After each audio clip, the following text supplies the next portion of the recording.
Peuple de Dieu, sachant que le Seigneur Jésus-Christ de Nazareth, c'est lui qui est Dieu. Et il fait toutes bonnes choses à son temps. Ça parle de la première femme. Hein. Donc, si tu as 9 femmes là, tu as 5 femmes là, avant même ce que la Bible nous recommande, c'est de couper les relations sexuelles. Ce que vous allez faire, séparation de corps avec tes énièmes femmes là. Et tu demandes à Dieu de te révéler celle qu'il a prévue pour toi. Et que dans l'ignorance, tu as ramassé une tonne de femmes. Donc, tu vas demander à Dieu. Et le Seigneur va finir par te révéler que c'est ta première femme. Parce que la première femme, il était témoin. C'est la femme de ta jeunesse. Et le reste des femmes, tu vas les expliquer pour leur bien. Tu les libères. Mais tu vas continuer par les assister pour leurs enfants. Et les enfants, tu vas continuer par s'occuper parce que c'est tes enfants. Les enfants ne sont rien dans ce péché. C'est vous les parents. Donc, c'est pour cela, je vous exhorte, vous qui êtes dans la polygamie, abandonnez la polygamie. Et ceux qui ont l'intention d'avoir 2 femmes, fuyez ça, sinon le diable va vous séduire. Et quoi? La convoitise. Quand tu as une femme, le Seigneur Jésus a dit quoi?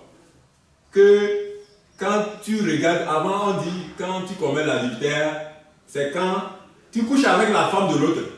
Le Seigneur Jésus dit que lui, il nous dit que celui qui regarde la femme de son prochain et la convoite, ou soit celui qui regarde une femme d'autrui et la convoite, a déjà commis l'adultère dans son cœur, en esprit. Il a déjà commis l'adultère. Donc, je vous dis, ceux qui sont polygames là, avant d'avoir 2 femmes, tu as fait quoi? Tu l'as convoité avant de l'engager. Déjà, c'est péché sur péché, tu es en train de faire. La convoitise, c'est une mauvaise chose. Et ceux qui disent que non, la polygamie, c'est rien, faites attention, c'est un piège. Je continue.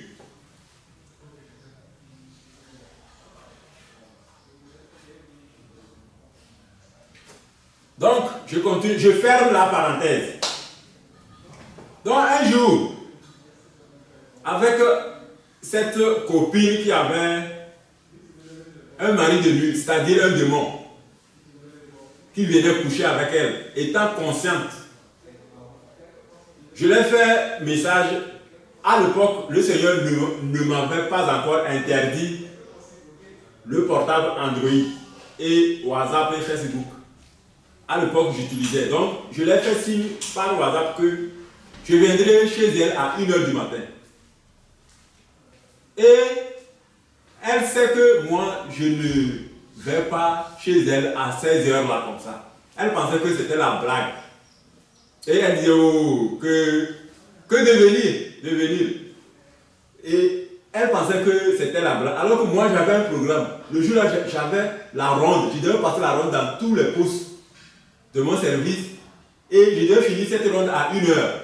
Et dans le programme, j'avais dit que 1h comme ça, là, au lieu que je rentre, que je retrouve au service, je tombe là-bas, je tombe chez elle et je tire au moins de 1h jusqu'à 5h, au moins 3 cartouches.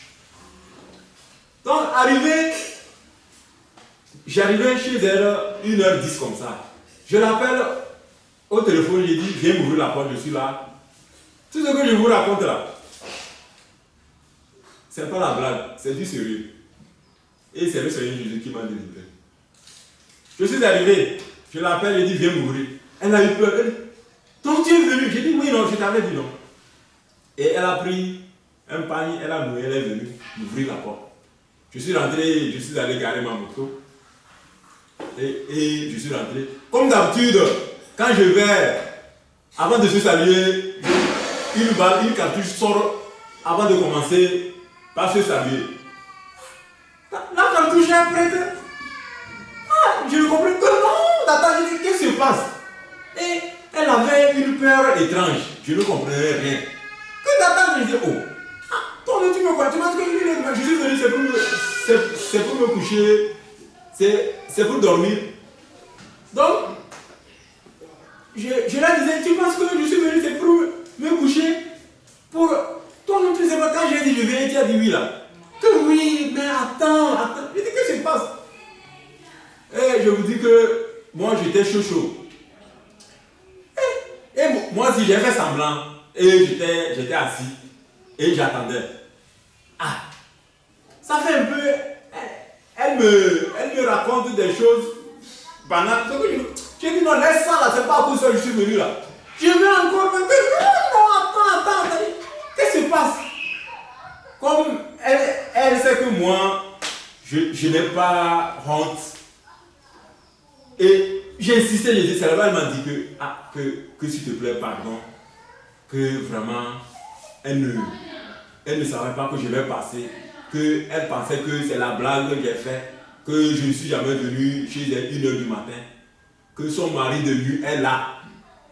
Et j'ai dit, mari de nuit, que oui, son mari de nuit est là. Et j'ai dit, oh, laisse ça.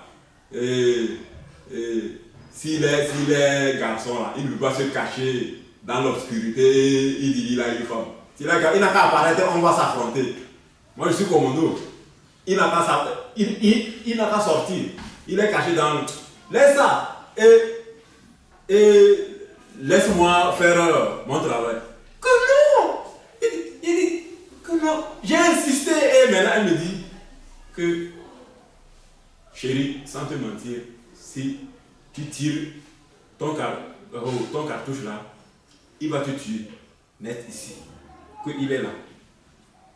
Au lieu que la peur m'anime, c'est que j'étais en colère contre la fille et soi-disant mari de lui. Parce que je vois mon temps est en train de s'épuiser quoi. Mon programme que j'ai fait, je vois que déjà 2h du matin, et on sonnait. Alors, ça m'énervait seulement. J'ai commencé par l'insulter, le demander. J'ai dit, il n'a qu'à quitter ici. Est-ce que c'est comme ça, on prend femme? Toi, tu es dans l'obscurité, tu viens, tu déranges les gens ici. Quand je parle, comme moi, je ne voyais pas le démon. Et la fille, elle voyait. Je parle, la fille tremblait. La fille avait peur. La fille avait peur parce que elle voit ce que c'est que son mari de lui. Moi, je ne voyais rien. Moi, je voulais seulement larguer mes cartouches et partir. Et ça m'a fait mal. Ça m'a fait mal. Et j'ai fait semblant de me coucher. Et je me suis couché. Et ça m'énervait. Bon, je pensais que comme j'ai fait semblant d'être énervé comme ça, après tout, elle va dire que rien, elle ne dit rien. 2h du matin, 2h30, 3h, j'avance encore mon pistolet. Tant, elle tient les câbles toujours. C'est quelle affaire ça, moi? Et pour de bon, je me suis énervé. Et je suis couché. Et je la regarde, elle ne bouge pas. Elle est couchée. Et j'étais énervé. Et je disais que quand je vais partir, c'est fini, je veux couper avec elle. C'est quoi ça? Moi, je n'aime pas les choses comme ça. Donc, moi-même, en moi, j'étais en boule. Et maintenant, vers 5h maintenant, le démon là est parti. Et maintenant, elle a commencé par me toucher, que chérie, ne t'énerve pas, je ne savais pas que vraiment tout ça là. Et j'ai serré la mine. Mais malheureusement, étant doggy star, mon affaire m'a trahi. Mon pistolet s'est levé. Et comme il y avait la vie sur ça, elle a grimpé sur ça. Et bon, au finish, le démon a fait partie, moi j'ai fait. Donc, vous voyez le risque que j'avais pris dans le passé. Et que si je vous raconte les choses, là, c'est pour vous dire que il ne faut pas regarder ton péché et dire que le Seigneur Jésus ne peut pas te pardonner, ou soit il ne peut pas te faire grâce. Mais tout dépend de toi-même. Il faut avoir la volonté. La volonté de marcher avec le Seigneur Jésus, il va te délivrer. Et quand j'ai commencé ma vie avec le Seigneur Jésus-Christ de Nazareth, Dieu fera un jour, j'aurai une autre occasion pour vous parler des délivrances que le Seigneur Jésus m'a fait. Il m'a délivré 5 fois des choses horribles qui sont sorties en moi. Donc, ça peut vous dire que il ne faut pas dire que non, que moi je suis un assassin, je suis un criminel, le Seigneur Jésus, Dieu ne peut pas me pardonner, que mon péché, oh non, non, non, non. Donc, faites confiance à Dieu et abandonnez-vous entièrement à Dieu. Et il va vous délivrer, il va vous faire grâce et que vous allez avoir la vie éternelle. Je continue par, quand je vous disais que j'étais rempli de la malice et de l'impudicité, je continue, je vais vous raconter encore quelques points de ma vie passée. Avant que je ne commence, on va lire un passage dans l'Acte des Apôtres. Lisons Acte 19, verset 18 à 19. Verset 18 à 19. Acte 19, verset 18 à 19. Acte 19, verset 18 à 19. J'ai lu la parole de Dieu au nom puissant du Seigneur Jésus-Christ de Nazareth. Plusieurs de ceux qui avaient cru venaient confesser et déclarer ce qu'ils avaient fait. Et un certain nombre de ceux qui avaient exercé les arts magiques, ayant apporté leurs livres, les brûlèrent devant tout le monde. On en estima la valeur à 50 000 pièces d'argent. Amen. Si je vous raconte ma vie passée, en quelque sorte, je me confesse directement comme ça. Donc, ne prenez pas ça comme pourquoi cet homme parle de son passé. C'est pour aider ceux qui sont toujours dedans qu'il faut abandonner. Et que moi qui ai abandonné, j'étais comme vous, dans le péché. Mais maintenant, j'ai abandonné. C'est pourquoi j'exhorte les gens à abandonner. Ce que je veux vous dire, les gens vont penser que c'est la blague, mais mon Dieu et moi, nous savons que c'est la vérité. J'avais un ami. Il était un grand cadre. Et sa femme aussi avait une fonction. Et l'ami là, il m'aimait beaucoup. Et quand on se voit, on parle de nos copines, on parle des conquêtes, on parle de tout et de rien. Et parfois, il m'aidait même financièrement. Mais ce qu'il ne savait pas est que je tirais dans sa maison une fille là-bas, il ne savait pas. Maintenant, pour faire tout bien, je faisais quoi? Quand je quitte pour aller dans sa maison, il a 2 portes. Et je l'appelle au téléphone pour savoir sa position. S'il prend le téléphone, il me dit il est au bureau. Parfois, je passe dans son service pour constater avec mes 2 yeux là, vraiment il est là-bas. Et je dis non, mon chemin passait là-bas et j'ai fait ça pour le saluer. Et je connaissais le programme de sa femme parce que la femme va au service chaque jour. Et l'autre, chaque jour, elle va parce que c'est une fonction qui ne la donne pas. Mais l'autre était cadre, il était chef, donc il pouvait quitter quand il veut. Donc, maintenant, quand je constate, j'analyse tout comme ça, je vois que le terrain est bien. Je vais maintenant, je tire sur sa fille de ménage. Donc, c'est comme ça, c'est comme ça, c'est comme ça, c'est comme ça. Mais, il y avait quelque chose que je disais à la fille, il dit, fais attention. Parce que quand on est en train de faire notre histoire, leur chien venait s'arrêter nous observer. Et j'ai dit à la fille, le chien là, comment il nous regarde, il sait que ce qu'on fait, c'est pas bon, hein. Et la fille dit, non, non, c'est rien. Il dit, un jour, le chien là peut me mordre ici, hein.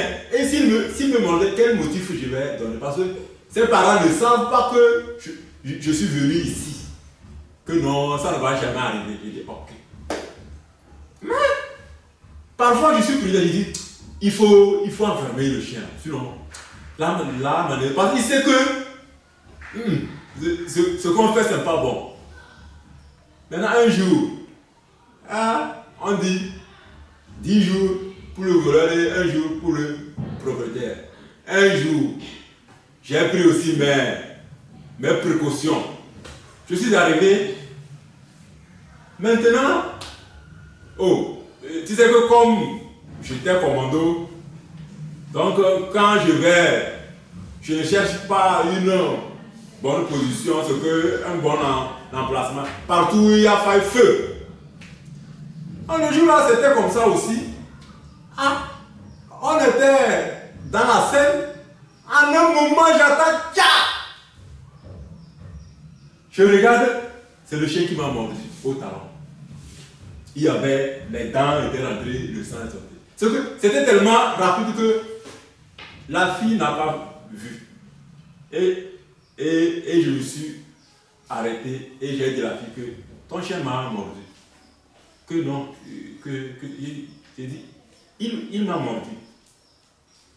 Ce que je suis en train de parler, que ton chien, mon pistolet, les cartouches sont vidés, c'est tombé même.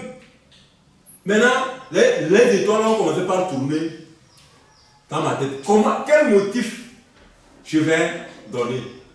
Actuellement même, c'est dans ce témoignage que tout le monde saura la vérité maintenant. Parce que quand ça s'est passé comme ça maintenant, avec la femme, la fille, il faut chercher un motif.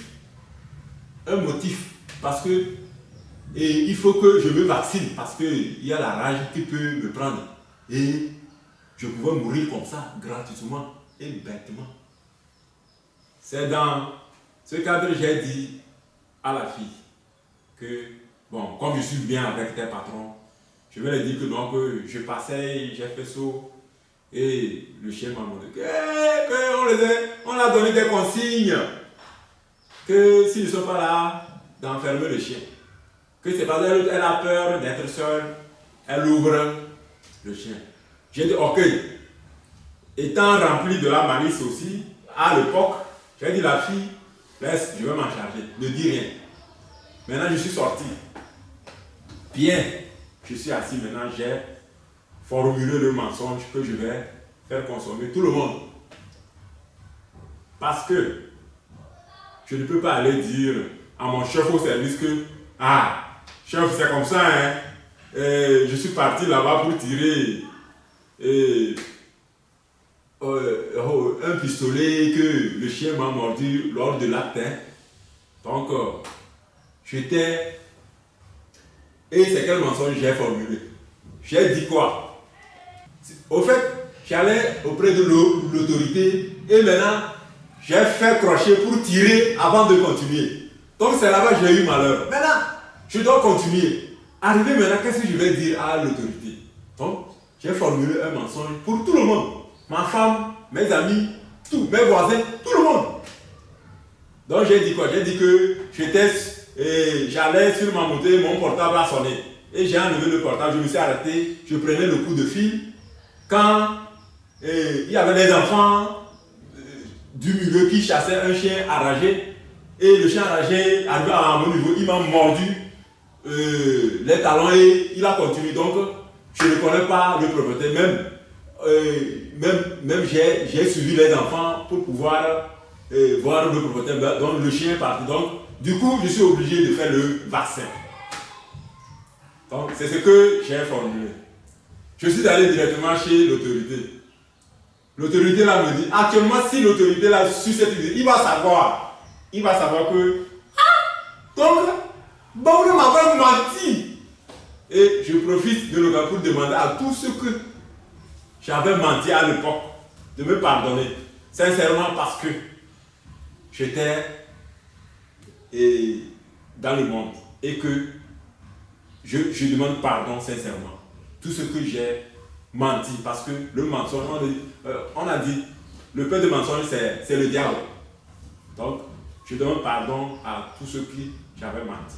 Maintenant, je vais auprès de l'autorité, je lui raconte l'histoire. Maintenant, l'autorité a eu pitié de moi, il a ri, il dit, oh, courage. Il m'a donné l'argent d'aller me soigner.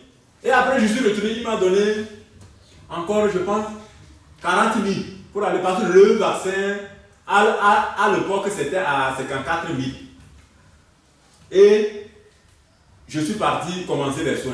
Arrivé au service aussi, je les ai fait avaler ce mensonge. Que c'est comme ça. Et le service aussi,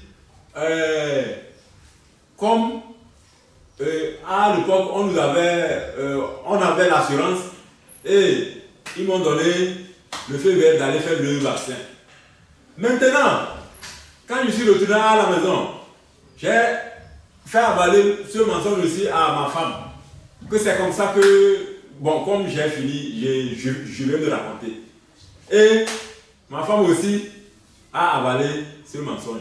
Donc c'est comme ça. Et même, il y avait aussi un patron qui m'a donné 40 000 pour le soin. Donc, dans ce malheur, j'ai encore eu même l'argent.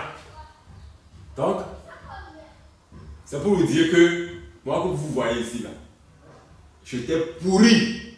Mais devant les gens, j'avais fait d'une manière que devant les gens, j'étais exemplaire. Exemplaire. C'est que mon péché tournait toujours autour de l'impudicité.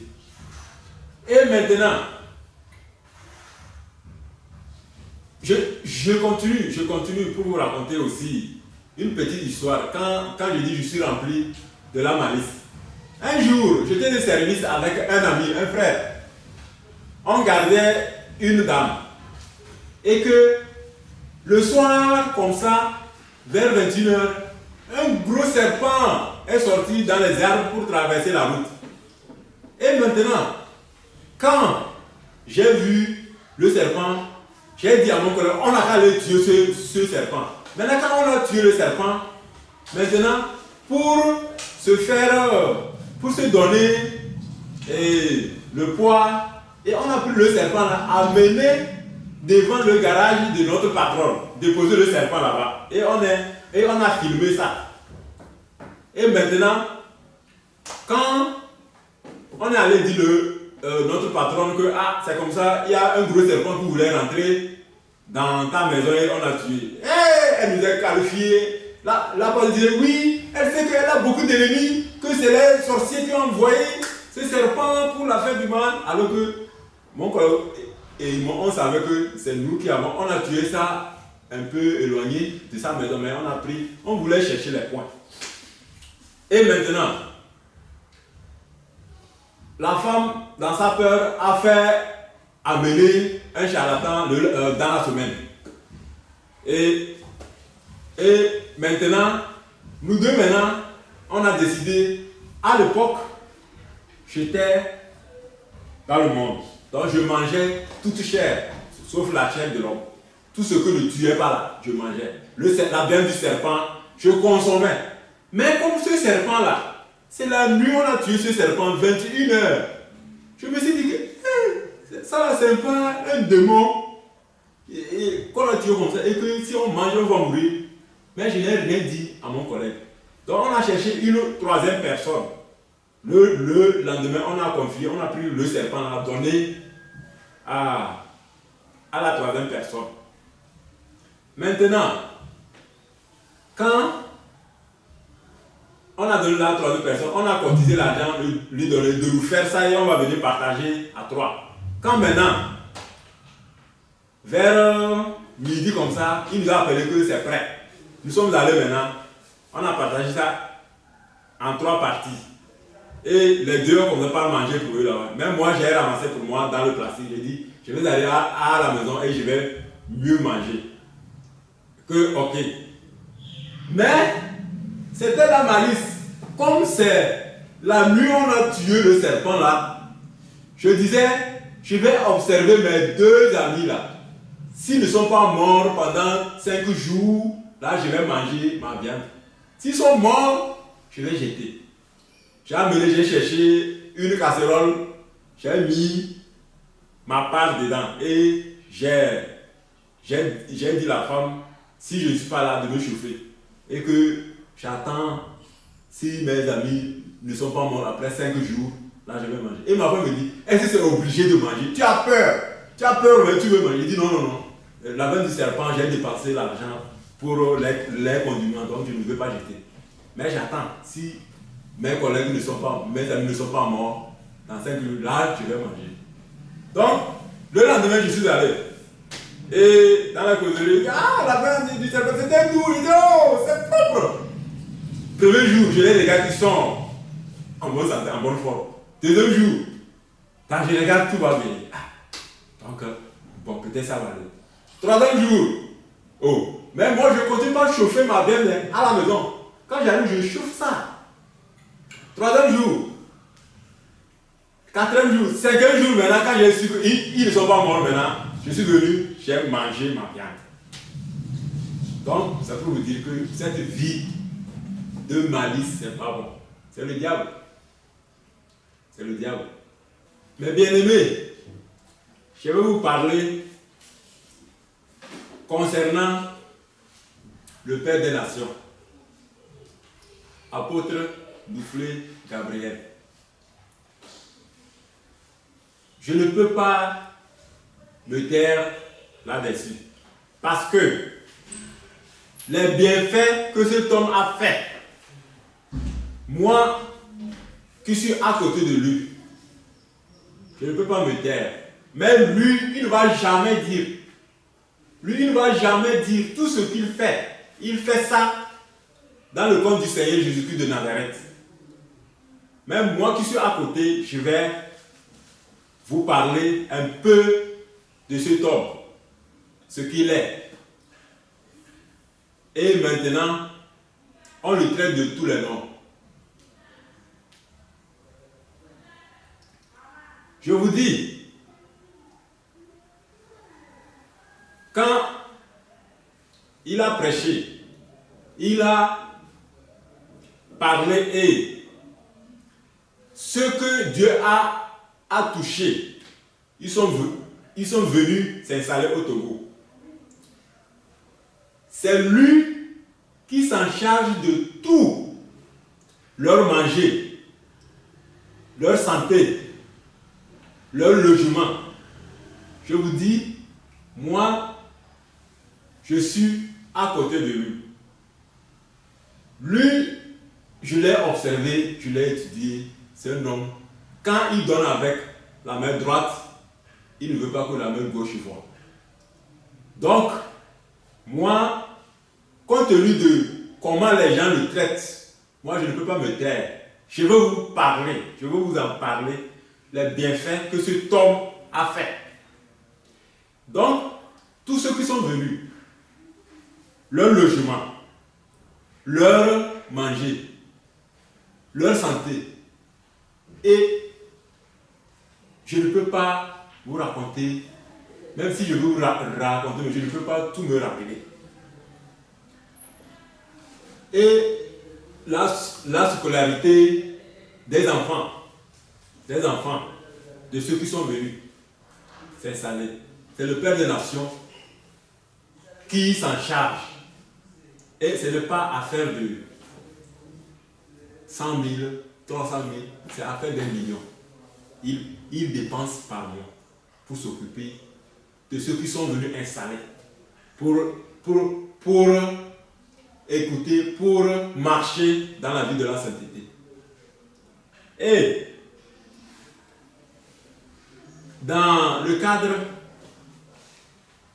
des mariages, j'étais aussi témoin oculaire. La plupart de ceux que le Père des Nations a unis, c'est lui qui a payé leur dot. C'est lui qui a payé leur dot. Moi-même qui vous parle, c'est lui qui a payé ma dot. Et j'ai dit, cet homme de Dieu, je n'ai jamais croisé.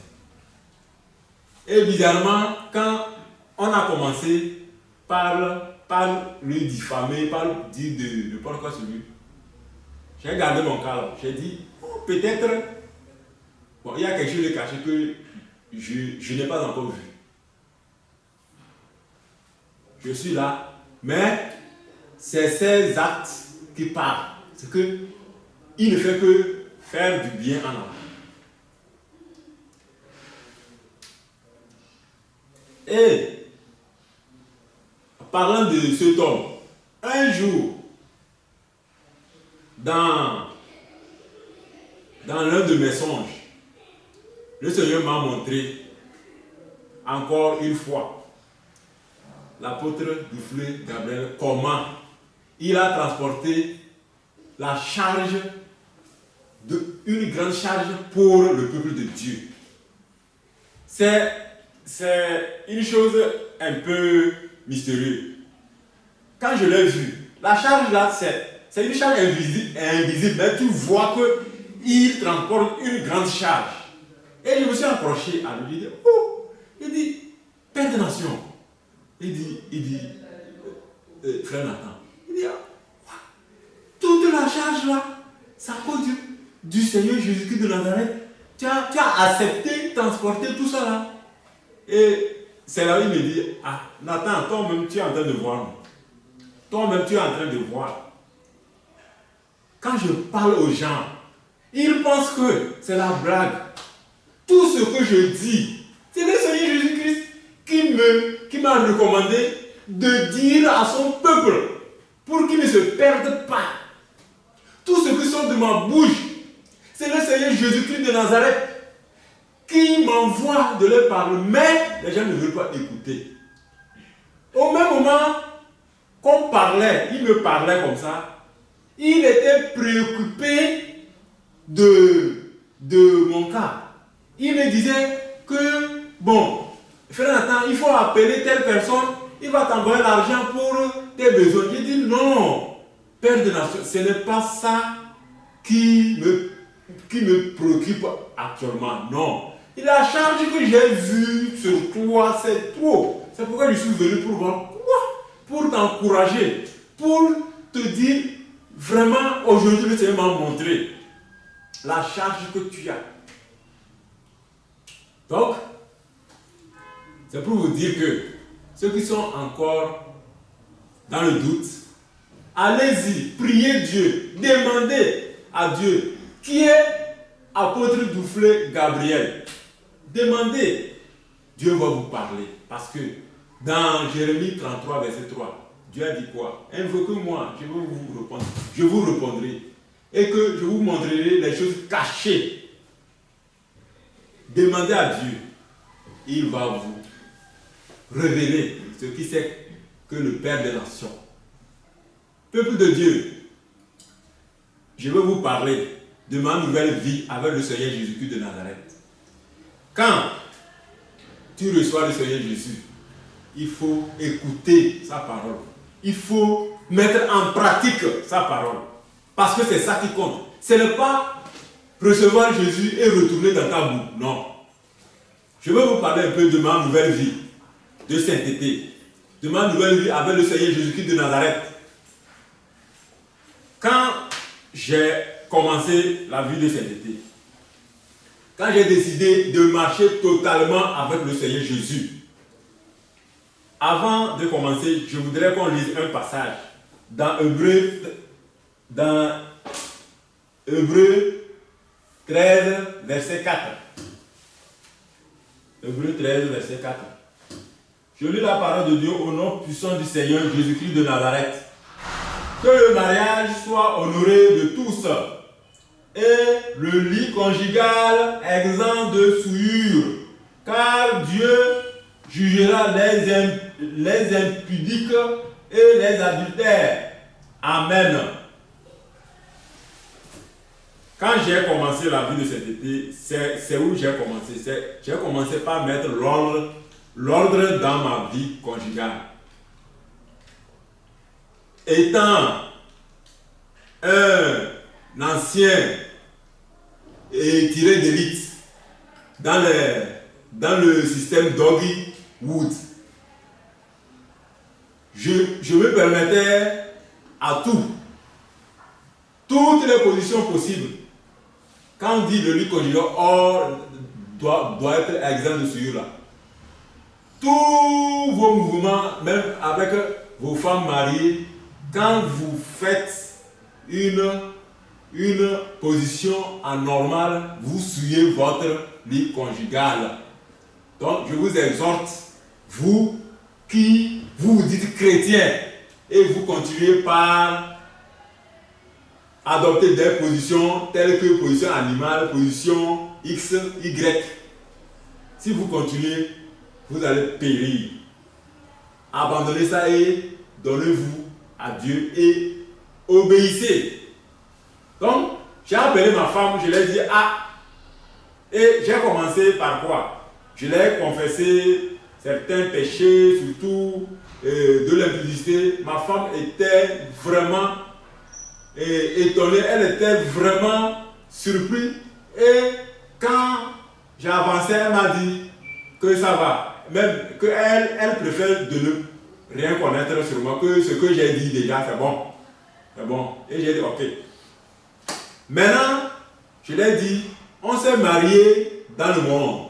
C'est que on s'est unis dans le monde sans la volonté de Dieu. Maintenant, je vais mettre séparation de corps entre elle et moi.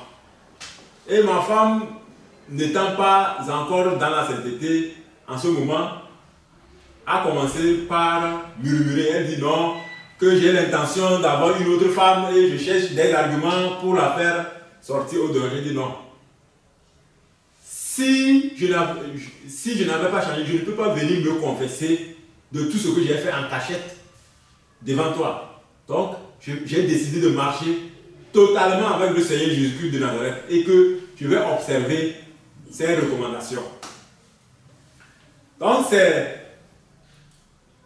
c'est à ce moment que j'ai mis une séparation de corps entre ma femme et moi. Et on a commencé par chercher la femme de Dieu. J'ai dit, ma femme, on n'a qu'à demander à Dieu si Dieu nous fait grâce, il va nous unir de nouveau.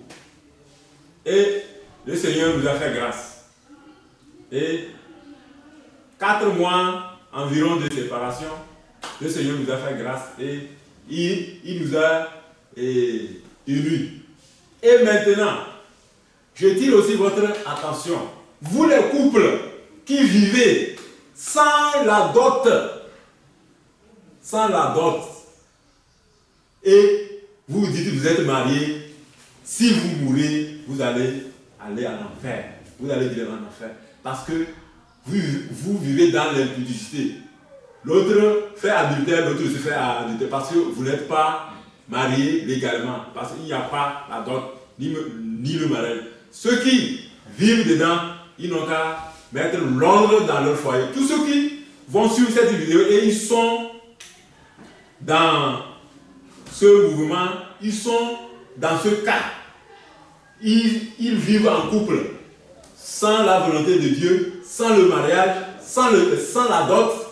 Ils n'ont qu'à arrêter et mettre l'ordre dans leur foyer avant de continuer.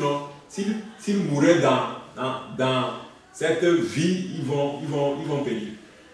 Donc, après maintenant, quand le Seigneur nous a unis, maintenant, et dans le temps passé, je voulais faire la dot à ma femme et il y avait l'un de ses oncles qui a compliqué la situation et c'est fini.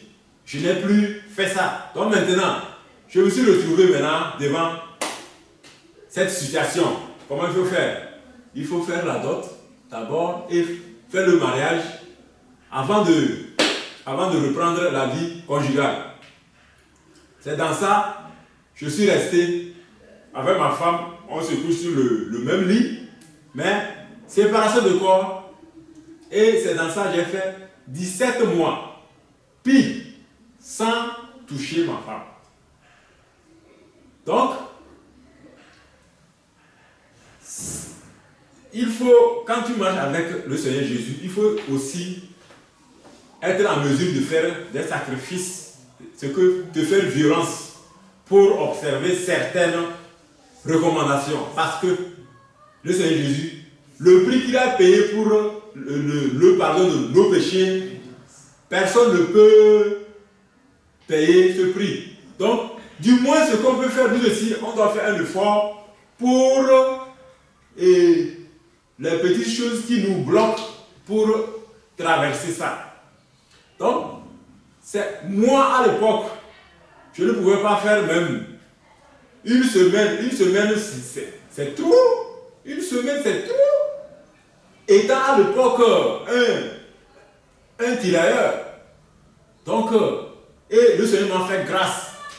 J'ai pu faire, j'ai fait 17 mois, c'est 18e mois que après avoir rempli toutes les conditions, la dot, le mariage, et on a repris la vie conjugale normale. Donc, c'est pour vous parler de ma nouvelle vie avec le Seigneur Jésus.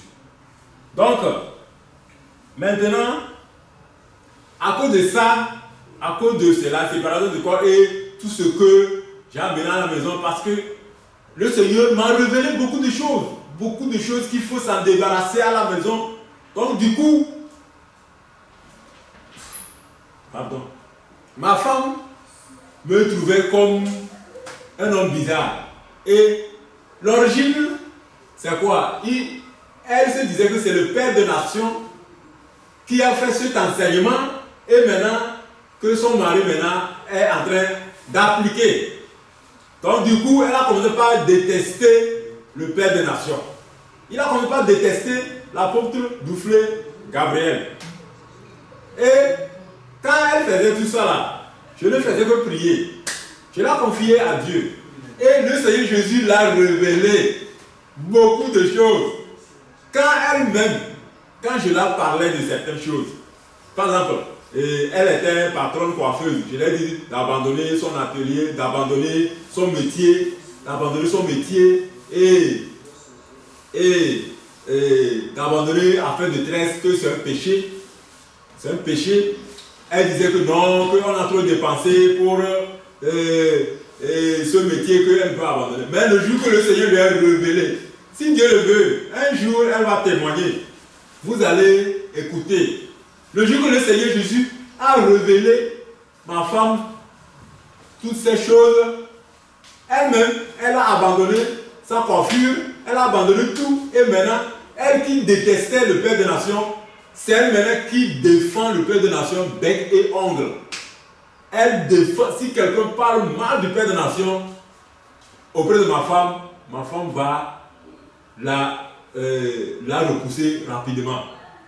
Donc c'est pour me dire que tous ceux qui me suivent et ils sont dans le doute, ils n'ont qu'à prier. Ils n'ont qu'à prier, le Seigneur va les révéler. Donc, je vais vous parler, quand ma nouvelle vie avec le Seigneur Jésus, les sacrifices que j'ai faits pour abandonner l'ambiance de ce monde, le plaisir de ce monde. Donc, quand le Seigneur s'est révélé à moi, j'ai décidé non, avant même de rentrer dans ce passage, on va lire un passage biblique. Matthieu 19, versets 27 à 30. On va lire Matthieu 19. Matthieu 19. Matthieu 19, versets 27 à 30. Matthieu 19, versets 27 à 30. Je lis la parole de Dieu au nom puissant du Seigneur Jésus-Christ de Nazareth. Pierre, prenant alors la parole, lui dit, voici, nous avons tout quitté et nous t'avons suivi. Qu'en sera-t-il pour nous? Jésus leur répondit, je vous le dis en vérité, quand le Fils de l'homme, au renouvellement de toutes choses, sera assis sur le trône de sa gloire, vous qui m'avez suivi, vous serez de même assis sur 12 trônes, et vous jugerez les 12 tribus d'Israël. Et quiconque aura quitté à cause de mon nom ses frères et ses sœurs et son père ou sa mère ou sa femme ou ses enfants ou ses terres ou ses maisons recevra le centuple et héritera la vie éternelle. Amen. Quand j'ai décidé de faire l'œuvre de Dieu, j'étais dans une société où on me payait bien. J'étais bien traité. J'avais des primes de déplacement, il y avait des gratifications de chaque fin d'année. On donnait l'argent pour la rentrée des enfants. Tout. Au fait, j'étais bien là-bas. Et si on veut prendre à l'époque,